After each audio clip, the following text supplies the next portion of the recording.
Varmt välkomna hit till Vinnova och till SIP-världen idag. Jag heter Louise Staffas, jobbar på Formas och jobbar väldigt mycket med både SIP och Impact Innovation. Så att jag tycker det här ska bli väldigt spännande att höra idag. Vi har deltagare på plats här i salen på Vinnova. Och vi har också ett auditorium som följer oss digitalt. Och varmt välkomna som sagt till allihopa av er idag. Vi kommer hålla på här i 50 minuter ungefär. Efteråt blir det lunch här utanför för er som är här. Vid inflygningen till det här, varför står vi här idag? Jo, det är ju så att vi står liksom inför stora samhällsutmaningar idag som är komplexa och de är ofta sammanlänkade.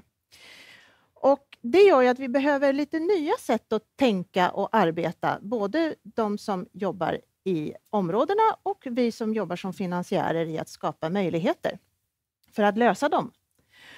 Och vi har tänkt att vi vill väldigt gärna veta hur våra forsknings- och innovationsinstrument kan fungera och hur de kan designas för att bidra till de här stora samhällsomställningarna som behövs för de här utmaningarna. Och då är SIP, strategiska innovationsprogram, det är en lång satsning, 12 år. Och då tycker vi att den fungerar alldeles utmärkt som ett exempel att analysera utifrån hur kan våra instrument fungerar då som sagt som en transformationsstimulerande eller underlättande. Och då har vi givit Fogert i uppdrag att titta på just SIP. Och ni har ju gjort en stor utvärdering av programmen. Och den här analysen som har gjorts nu, den är en utvärdering eller en analys av instrumentet SIP, inte programmen. Även om programmens verksamhet är förstås underlag till det, men det är alltså inte det som är i fokus idag. Presentationen kommer att hållas på engelska, men alla samtal kring presentationen och frågor efteråt kan ställas på svenska. Vi kommer inte att öppna för frågor här nu i sändning, för det blir för kort tid, men ni som är här har möjlighet att ställa frågor till Erik och Thomas under lunchen efteråt. Så att without further ado som det heter så vill jag presentera Thomas Åström och Erik Arnold som har gjort den här analysen och ni ska presentera för oss, berätta kvintessensen av det hela. Varsågod. Louise. The structure of our presentation is that I'll start by giving a background and sketch some of the impacts on competitiveness of the programs and the instrument, and then Eric will take over and tackle transitions and provide some takeaways. As Louise mentioned, we are we're entering a new policy context when it comes to research and innovation policy, with the growing concern about wicked and sometimes existential problems that have crystallized into the so-called societal challenges that have made their way into Horizon Europe, as well as formulated into 17 Sustainable Development Goals in Agenda 2030. These essentially entail shifting the focus of policy from industrial growth to sustainable growth, and from supply-driven innovation to systems innovation. Researchers like to talk about research and innovation policy in certain generations. And well, for very many years, we've had government funding of research in the service of government, mainly through government labs and, for example, in related to defense. The first generation, governed by the scientific community, is maybe characterized as linear model. The government funds research, hoping that eventually somehow it will provide benefits for society, and that is basically partly manifested in Vannevar Bush's Science: The Endless Frontier report to President Roosevelt in 1945. In the 1960s, OECD invented the science policy concept that attempted to couple supply and demand, basically focusing on society getting more explicit benefits of the research funded. And what we're now seeing is a third generation tackling or attempting to tackle societal challenges through socio-technical transitions. It's important to realize that these generations coexist and they complement each other. They don't, later versions here do not replace the previous ones. They're all needed to provide a holistic system of research and innovation funding. We may map some major Swedish programs onto these generations. Bottom left, we have the Research Council bottom-up funding, academically governed. And in the early 1980s, STU and later NUTEC funded technology programs. And in the 90s, we had competence centers and branch research programs, branschforskningsprogram. Eventually, we had Vinnova, and then in the Research and Innovation Bill in 2008, the strategic research areas were launched, and I think they were an honest attempt of a 2G instrument, but it was sort of hijacked by the university, so it ended up as a first-generation instrument. And the next Research and Innovation Bill in 2012 recognized that the intentions of the previous initiative had not been fulfilled. So that led to the creation of the SIPs. In 2016, the Research and Innovation Bill launched collaboration programs for R&I, which were top-down initiative, and Vinnova elected to essentially implement that through the existing SIPs. And now the most recent Research and Innovation Bill launched the Impact Innovation Program Initiative, and as you all know, the first 5 such programs have recently been made public. So we're seeing an evolution upwards or upwards to the right.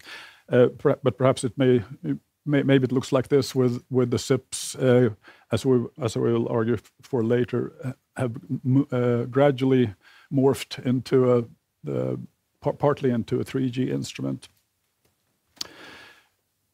This is a very small text. You're not expected to be able to read all of it, but this shows the branch research programs in yellow and the SIPs in green, and a time scale. And this shows that the majority of the SIPs basically had very direct branch research program ancestry. So they were, in a sense, a continuation of something that was already ongoing, but tweaked a bit. Slightly less than half of the SIPs had not such obvious correlation to the branch research programs, but all but 3 programs had other public programs that they built upon. So what were the novelties of the SIP initiative compared to the branch research programs and other initiatives? Well, it aimed to support the entire sequence from research to implementation by focusing on user needs. And implementation of the SIP's agenda were delegated to public-private partnerships. The SIPs were to be open to any actor of any type and provided long-term funding up to 12 years. And the overarching objectives of the entire initiative was to increase competitiveness and support sustainable development. And the attention to societal challenges was sort of added in hindsight. It was not at all as omnipresent to begin with. The 17 SIPs, especially the first tranche, they were launched in 4 tranches, the first 3 with 1 year in between. the first tranche had a very clear focus on industry needs. Public sector needs were gradually emerged in subsequent tranches, not in any clear trend, but it was and still, if we look at all 17, rather no clear development. The total budget was or is 16 billion Swedish crowns over 12 years, most of which from the SIP initiative. But as we see here, the second sub-bullet was a significant contribution also from the collaboration program 4 years into the programs. The remainder was co-funding, is expected to be co-funding from industry and other societal actors. This budget has been implemented roughly through 3 different means. Vast majority of the money has gone into competitive calls for research and innovation projects.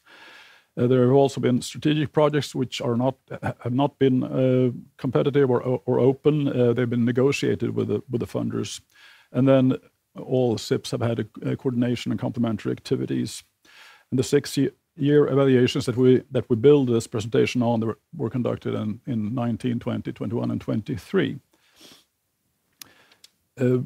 If we look at who has co-funded, I'm not going to go into any detail here, but there we have the co-funding in million Swedish crowns, the top 20 co-funders in the first 6 years. We see familiar, not Swedish, but Swedish-based companies, very familiar ones, but also research institutes and universities, and to the right, a couple of public organizations as well.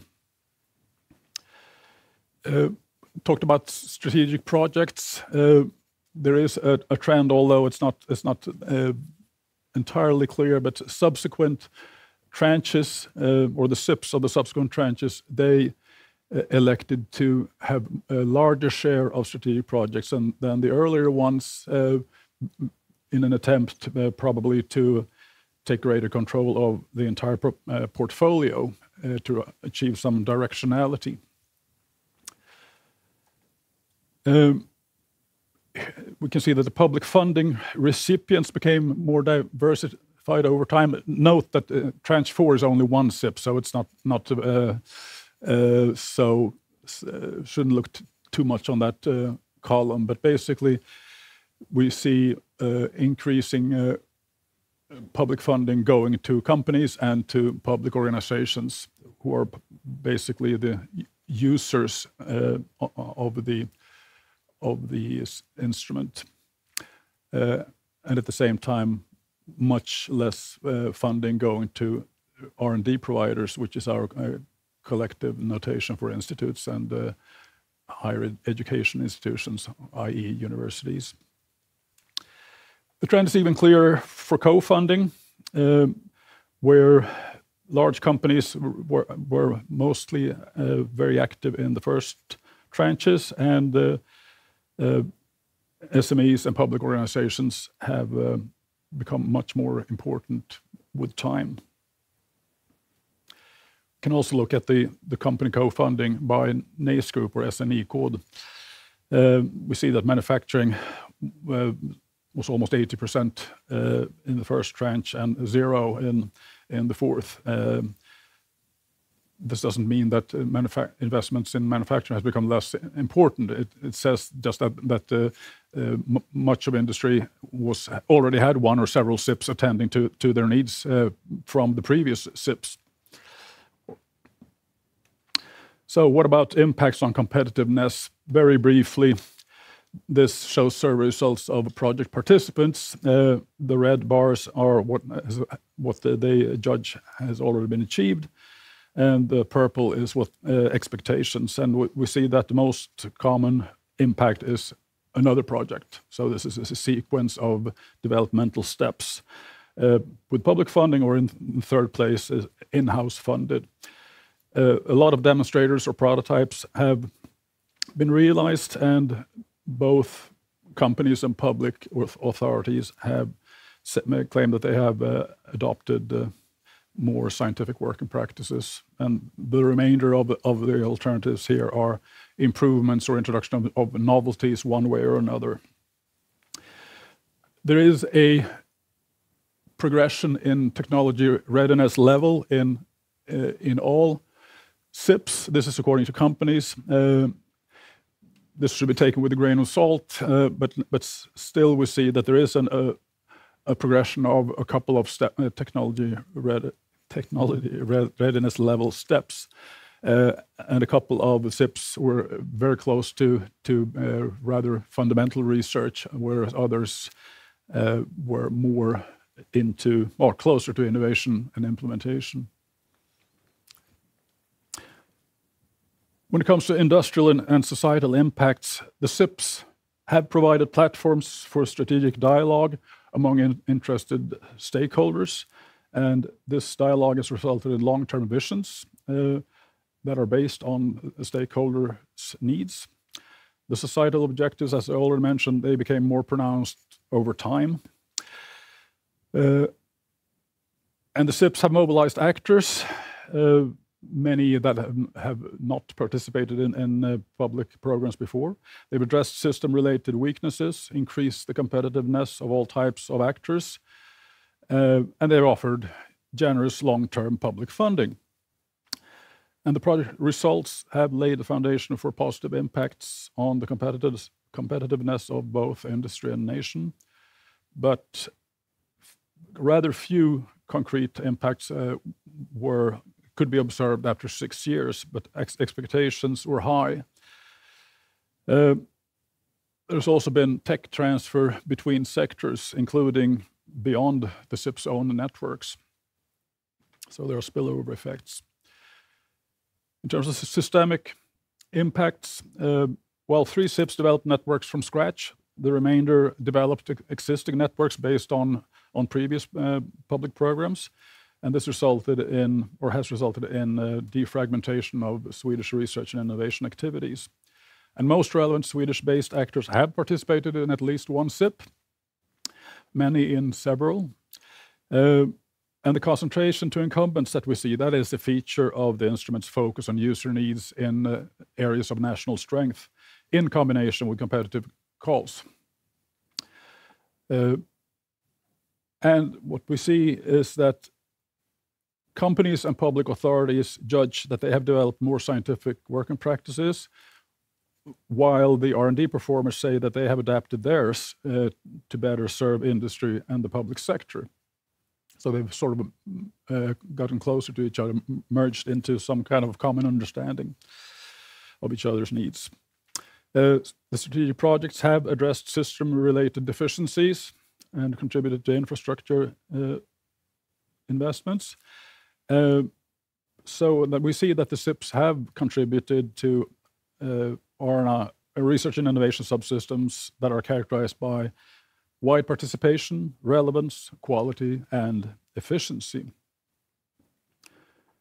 In terms of additionality, in some SIPs, most projects certainly would not have been conducted had they not been funded by the SIP, meaning that they released co-funding and resulted in corresponding activities that otherwise would not have taken place. And well, these activities have contributed to outputs that would not otherwise have emerged.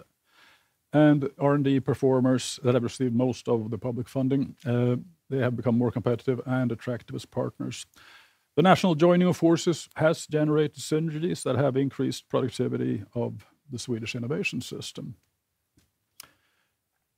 If we then look at go back to the branch research program comparison, the SIP instrument has included a scope beyond traditional industry sectors and have included value chains. They're characterized by bottom-up focus based on broader user needs, not only broad. That was in some respects also applicable to the branch research programs. They've been open to any legal entity in Sweden, and they've created a genuine actor engagement due to outsourced management and to the SIPs providing platforms for strategic dialogue. That in turn has led to formulation of long-term visions. And it is important to note that the strategic projects have addressed important subsystem needs and deficiencies. So that was my tour de force, and over to Eric to tackling transitions. He's a physicist, so this is from the strong to the weak force. Okay. May the force be with you. Why are we talking English? Not just because I'm better at that than Swedish, but this set of programs have generated an extraordinary amount of international interest in connection with thinking about societal challenges, devising new kinds of policies that take us from great high abstractions of theory, which I'll talk about briefly in a minute, down to what the hell do we do on Monday morning in organizations like this. If you look at the research and innovation literature, I, without having counted, can promise you there are far more things published about this program than just about anything else, except possibly the technology programs in the States 30 years ago. So this is enormously interesting. That's why the final report is written at the meta level in English. And we're hoping to be able to share not only that, but also access to this recording with the research community. And there are at least 3,000 researchers in academia internationally working on how do you move into the third generation. So that's what that's all about. So as we tackle societal challenges, we're talking about socio-technical transitions. This is still a very theoretical field, so it's full of very long words, some of which are silly and some of which we have to put up with till we can think of simpler ones. And what is a transition all about? It's basically about taking an old system which has problems, like fossil fuel built systems, getting rid of it, and at the same time building up an alternative system which has better properties. And that involves, with these very big questions we're talking about in the societal challenges, not just technology, but technology in society. So it becomes socio-technical. Human behavior is a very big part of it. The systems become complex, wicked, full of feedback loops and difficult to steer and understand. And in the spirit of doing things that are difficult to understand, here is a difficult to understand diagram written by my office companion in Manchester, Frank Hales, who is probably the guru on the subject of transitions. And I love it first because it's even uglier than my pictures, but second because it's actually deeply insightful. And what he's saying here is, if we think about things in three levels, we can understand more about how transitions work. So he's saying there is what he calls a socio-technical regime, which is the set of organizations, institutions, rules, norms, standards, laws, markets, habits, cultures that we associate with a technology that's well implemented in society. And you can think about electricity generation, or you can think about cars. Cars are useful because they remind you that culture is important, big car, sign of manhood, all this sort of stuff. It goes deep into the psychology. And these things are established and very difficult to tip over. And we don't just have to watch the oil companies fighting back against decarbonisation to understand that this set of things has an inherent stability. So tipping it over requires one of a couple of things. Historically, we often see what the literature calls niche innovations. So new innovations which look interesting, they're usually lousy at the start. Eventually they scale up, and sometimes they start affecting the way the socio-technical regime works. The favourite example is the way steamships overtook sailing ships in international trade. A process which took nearly 200 years, by the way. The socio-technical landscape is the polity, society, our needs, and it can exert pressure. And when we're talking about societal challenges and policies for decarbonisation, that in these terms is the socio-technical landscape acting on the socio-technical regime. and we don't have time to wait 200 years. So we have to force the pace, and that's why we need policies. So what are the things that make transitions policy different from the kind of thing we've been doing in the branch research programs, for example? Well, firstly, a directionality. We set a conscious direction for technical change. Decarbonisation is just the simplest example. We have a societal goal. So it's not just about economics, but it's about changing society and the way that that works, and using lots of different kinds of innovation and persuasion to achieve the change that we want. These things tend to involve cutting across different policy fields. No longer can we just depend on the education and industry departments to sort things out. Often we have to work across government. Often we have to involve a lot of organisations outside government, because this is not just about making new knowledge. This is about getting new knowledge into practice and changing the world. So the old fund and forget game that we play in the research councils and the innovation agencies is important, but it's far from enough to get the changes we need. It's important to mobilise the demand side, right down the far end where things actually happen and change. And we need to get engagement there, and when you don't get engagement there, you get the kind of rebellions against decarbonisation that we're seeing popping up in Norway and the UK and France and various other places. So you've got to be much more holistic in devising the policy. That means also involving stakeholders right across the piece. Right? So it's a really rather different set of things which go way beyond the STI world. If you read this if you read the literature, don't try. It's so big, there's probably about 20 articles coming out a day, you can't keep up with it. Secondly, most of it is very high level and abstract and disconnected from what we actually do day to day in organisations like these. There are kind of three schools, three sets of tools which are offered, all of which are rather abstract. Transition management. Somehow a transition manager is going to take the whole system and change it. How do you do that? Literature doesn't say. We can do strategic niche management. We can do innovations there and protect them, like the Germans did with solar cells some years ago, subsidizing them so that they could start to scale up. And hopefully that then changes the system. Or we can work with technological innovation system functions, TIS, which actually comes out of Chalmers, and is a set of functions associated with even earlier policies to do with setting up new kinds of technologies. Right? And that's in a sense the quite interesting one. I will spare you the detail on this. The slides will be available if you really, really want to grind into it, and this is in the report. The point is that if you look across these 3-4 different ways of seeing things, you find a recurring use of the TIS functions.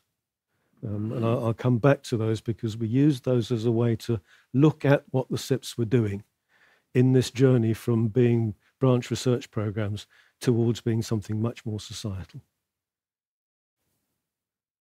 So one of the things we did was to take these transition lenses or these transition theoretical perspectives and see if we could classify the SIPs, so other groups that behave in similar ways. And there seem to be two and a bit. There are what we call the reinforcers, which are basically concerned with traditional innovation and competitiveness goals. They're largely the ones in the first two tranches on Thomas's diagrams just now. They generally didn't say very much about sustainability or innovation systems or systems innovation at the outset, but in most cases have got more and more interested in sustainability goals. So inside each tranche, there's a change in direction. There's also a bigger change in direction across the tranches as you select different topics. Then there are transformers, which in a sense are much more focused on socio-technical change. And they tend to be in the last two tranches, or the third tranche and the extra viable cities SIP. There's one, Graphen, which is a pure builder of technology, a technology innovation system. It's very, very focused on just creating value chains for graphene, quality norms, standards, all the fairly technical things. It's not that engaged with the societal questions. But it's a beautiful little example of really getting some stuff together. It's really fun. IoT, just for the record, appears to have been mixed. It's been doing the first thing and the second things in different mixtures at different times. So you can see some kind of common behaviours here. So the reinforcers are generally big Swedish players in international concentrated industry. And a lot of the things that matter in Swedish industry look like that. Two of the reinforcers are the ones that focus in SME-oriented areas. MedTech for Health is one. I can't remember what the other one. SweLife, thank you. The transformers are more Sweden-focused, have a more fluid industry structure, and a stronger directionality. You haven't quite got so many elephants in the room, and you can start twisting the direction a little bit more easily. Graphene we talked about. On average, co-funding concentration and network growth are bigger for the reinforcers. They're starting from a strong place already. The others, the transformers, are beginning, in a sense, earlier on in the process. If you look across the whole of the SIP program, there's only 4 cases where the public sector is a significant co-funder, and that, as Thomas showed you, is happening towards the end. So slowly, this big tanker is turning a little bit. And the question is, can we turn enough and fast enough? So this, again, micro-writing, quick sense of where the different generations, 1, 2, 3 and a bit, sit. You can see that there's a very clear pattern of moving towards transformers later on. I'll spare you the other details, but do feel free to look at them with great excitement in the appendix of your mind. So if we then take these things and put them in the context of our kinds of organizations, now we've got some structural issues that we need to think about.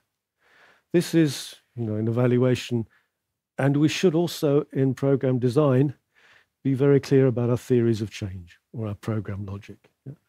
And we like to draw them in various variants of this. This is the Research Councils of Norway's standard one, but there's loads that are similar. So we're saying we do some problem analysis, we design our programs, we look in the context to try and make sure we don't do the same as everybody else, and we get some activities going in the form of projects. Those cause outputs, PhDs, broken test tubes, scientific articles, prototypes, patents, blah, blah, blah. They cause outcomes of various kinds, and eventually we get societal impact, all the good. More GDP, more exports, motherhood, apple pie, all the stuff we tell the finance minister when we're looking for money. Yeah? And usually the programs, if you go as far as the next to last box, you can fairly intelligently connect a chain of cause and effects to that. And usually to get out of a really difficult problem, we say, and those specific objectives or program goals contribute to societal impact. Yeah? Otherwise, you'll be chasing economists all the time, and that's no fun. Right. So our problem, of course, is that there's a limit, and it's somewhere around there, to what we can directly do in research and innovation funding organisations.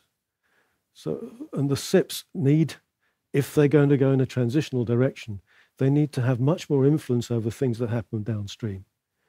Because we can't carry on with this business of funding and forgetting and hoping. We actually have to make sure that things converge to change in the world.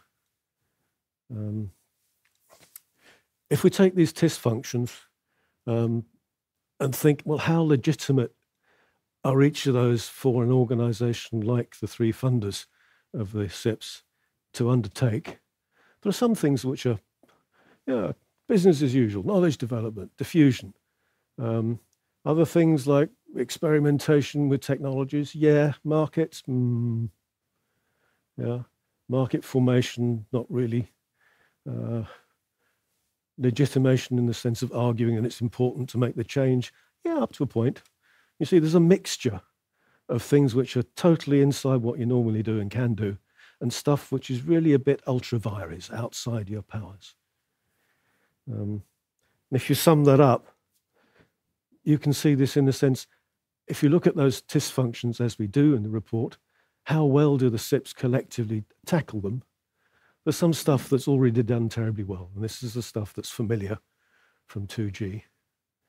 There are some stuff on the right that need clearly some sort of coordination, control, alliance beyond the research and innovation field.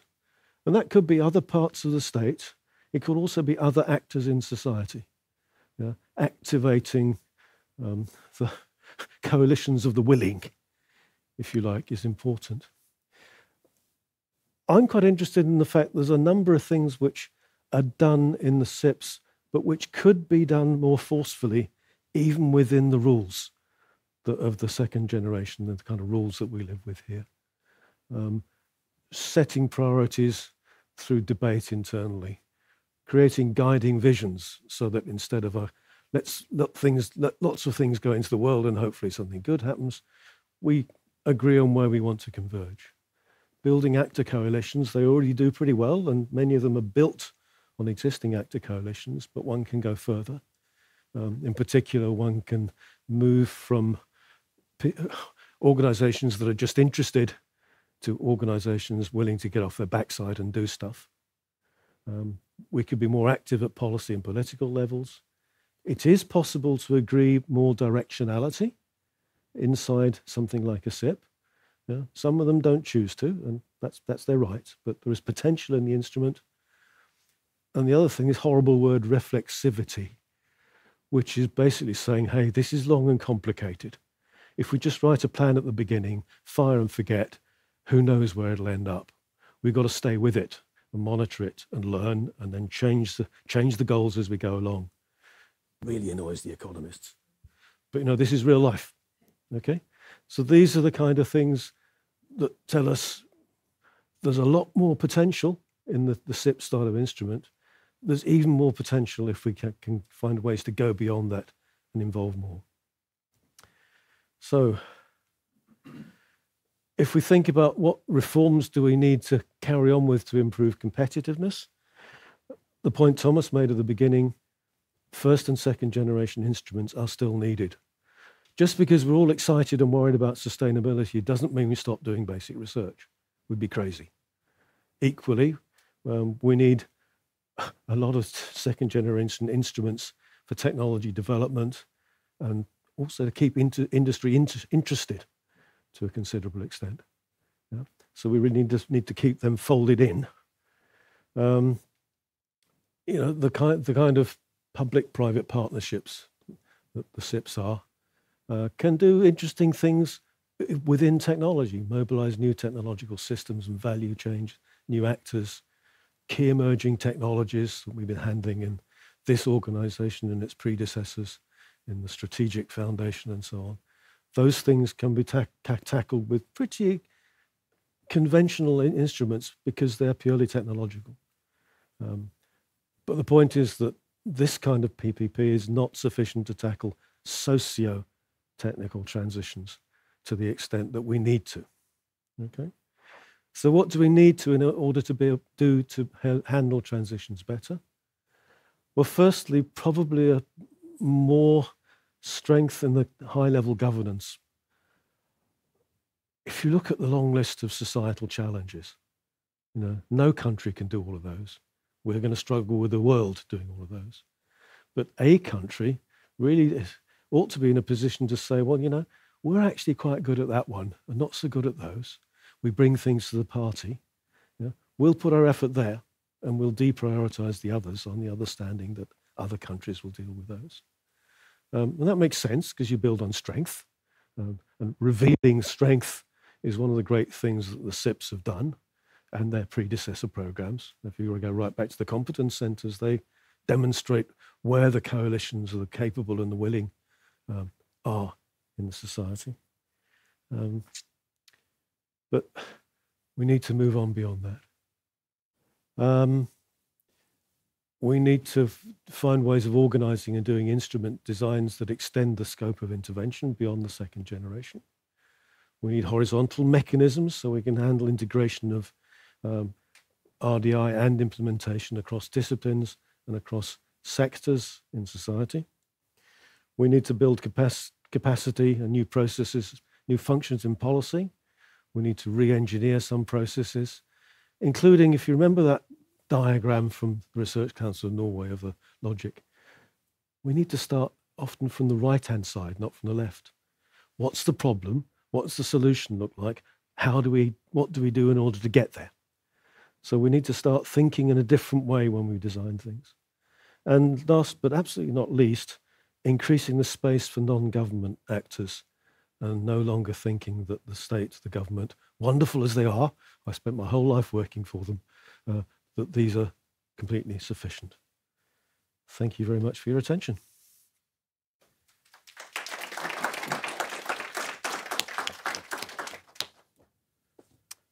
Tack så jättemycket. Det var ju mycket att tänka på. Här fick vi vad som behövs. Nu står vi här med huret, Jenny, eller hur? Medan jag välkomnar Jenny Elfsberg upp här för ett samtal, så skulle jag bara vilja höra lite grann, Erik och Thomas. Ni pratade ju om att SIP är ett bottom-up-instrument.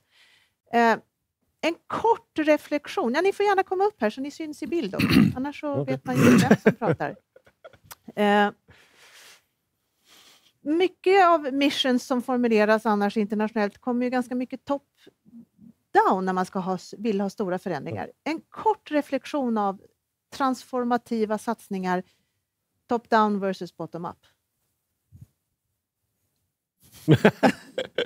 Ska jag börja? Ja, gör det. Okay. Missions. Eller stimulering och underlättande av transformation, systemomställning. Ja. Vi har ju ett behov, om ni minns den konstiga bilden från Frank Hales. Ja. Vi måste trycka ner top-down på något sätt. Vi måste gemensamt besluta att det här måste göras. Ja. Så det kan man på något sätt inte undvika. Frågan är där hur man implementerar det. Ja. Om man bara trycker top-down utan att förstå systemet och utan att aktivera eller känna igen de grupperna som kan faktiskt agera, så kommer man ingen väg. Det finns ett roligt exempel i innovationspolitisk historien där Sverige hade en jättesuccé med kompetenscentrum. Finland provade att kopiera det, men beslöt top-down vilka teman skulle jobbas med. De finns inte mer. Det gick åt skogen egentligen. Så den kombinationen av vi vet vilken inriktning vi vill ha, men vi kan inte bara implementera det vid att ge order. Nej, ja. Så det behövs en balans. Ja. Så svaret är helt enkelt, det beror på. Både och. Och både och, precis. Jättetack för det här. Ni kommer finnas kvar på lunchen. Ja, absolut. Kan ställa frågor då. Men Jenny, välkommen. Du är? Jag är avdelningschef på Vinnova och ordförande för den myndighetsgemensamma styrgruppen för de strategiska innovationsprogrammen och Impact Innovation. Precis. Så vad gör vi nu? Vad är hur tar vi hand om det här? Vad är din initiala reflektion över det vi har hört idag och så som vi känner att vi har jobbat med SIParna och med SIP-satsningen? Ja, men min initiala association, ska jag säga, inte reflektion först, det är att jag fick en bild framför mig att nu ska vi, ni vet det här talesättet herding cats. Nu ska vi bli kattherdar. För det är ju otroligt mycket fantastiskt arbete som har gjorts. Vi vet ju hur svenska ekosystemet är ju otroligt bra på att göra saker tillsammans. Där är vi ju världsklass. Och som vi hörde, vi är ju andra länder tittar på Sverige. Hur 17 gör ni? Så det tycker jag. Men om vi nu kallar det vi har mobiliserat så här långt för katter, så ska vi nu bli kattherdar. Det är ett nytt ord kanske, som fåraherdar känner vi till. Och det är ju lite det vi kanske det är min enkla analys, min association av vad jag hörde. Att det är ju inte mycket som behöver ändras, men lite grann behöver ändras för att vi ska kunna... En herde vet ju i alla fall vart man ska någonstans och vet vart man är. Och om vi börjar med att veta vart vi är och vart vi vill, med kanske tidsatta, mätbara, tydliga mål, så kanske vi kan bli kattherdar. Så det var en association jag fick av att lyssna på dessa eminenta män. Jag tycker att jag fastnade väldigt mycket för det här som ni la upp i början, att när ni hade olika satsningar i olika innovationspolicy-generationer, hur ni växlade och så gick sippen upp i tredje generationen. Och det tyckte jag var spännande, för när det här uppdraget kom att bilda nästa generations strategiska innovationsprogram, det som nu har blivit Impact Innovation, då stod det ju i det också att vi skulle verka för att även de pågående programmen blir mer jobba transformativt. Så då hade vi ju träffar med programmen då, när det hade kommit, och pratade om det här. Och vi fann ju faktiskt att en hel del av programmen hade ju redan antingen kommit dit eller hade tankar på hur man skulle göra. För vi var mera där utifrån att lugn i stormen, liksom, vi har ju de här bra programmen. Så jag tycker det är så roligt att ni har uppmärksammat det och liksom drar den upp hit. Ja, jag håller med. Jag gillade också det här med generationer, för det är ju också, även om vi pratar om innovationsprogram, så kan man ju också prata om generationer av människor levandes idag.